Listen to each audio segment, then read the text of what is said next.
अभी हमने रेशों के बारे में जाना या फाइबर के बारे में जाना। अब हम जानते हैं कि ये रेशे या फाइबर कितने तरह के हो सकते हैं। देखो बच्चों, हम अलग अलग तरह के कपड़े पहनते हैं, अलग अलग तरह की वैरायटी हमें कपड़ों में मिलती है, फाइबर में मिलती है।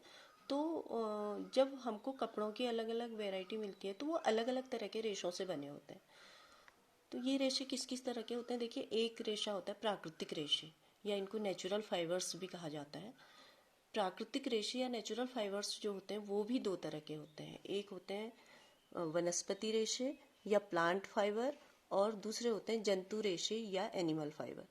तो जो वनस्पति रेशे होते हैं वो हमें प्लांट से मिलते हैं, पेड़ पौधों से मिलते हैं। जैसे रुई, ये रुई है, ये रुई हमें कपास से मिलती है। जूट, जूट के पौधे से मिलता है। जूट का पौधा होता है, उसकी स्टेम या तने को भिगाकर उससे जूट निकाला जाता है, उसके फाइबर निकाले जाते हैं। और इसी जूट के फाइबर से चटाइयाँ, रस्सियाँ और हमारी कालीन वालीन, दन वगैरह जो जूट के बने हुई चीज़ें इससे बनती हैं। और बहुत सारी चीज़ें, सजाने की सामग्रियाँ भी बनती हैं जूट से। और रुई से हमारे सूती वस्त्र बनते हैं। और ये कागज़ भी हमारा प्लांट जो फाइबर है उन्हीं से कागज़, जैसे रेशे निकलते हैं, लुगदी बनती है, और वो फाइबर जो होता है उससे फाइबर निकाले जाते हैं, और उसी से हमारे कागज़, जो किताबें, कॉपियाँ और जो हमारी पढ़ने लिखने की जो सामग्री होती है, कागज़ जो मिलता है वो हमें प्लांट फाइबर से मिलता है। तो इस तरह से ये वनस्पति रेशे हैं। और जंतु रेशे, जैसे ऊन है, ऊन हमें बकरी, भेड़ आदि से ऊन मिलता है, वूल जिसे हम कहते हैं।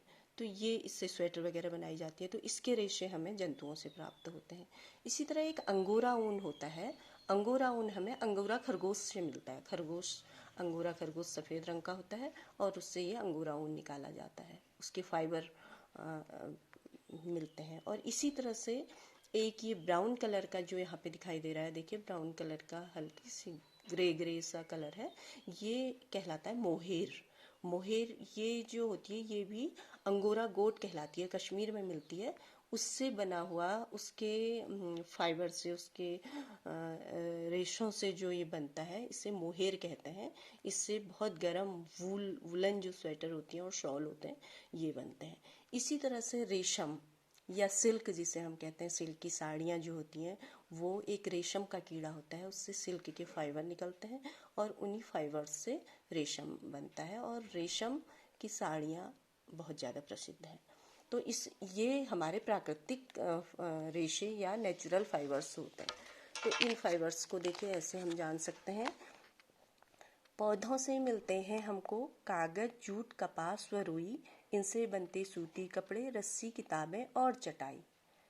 भेड़ बकरियों के रेशों से बनते ऊन, गलीचे, आसन। रेशम कीट अपने कोकून से देता है सुंदर सा रेशम।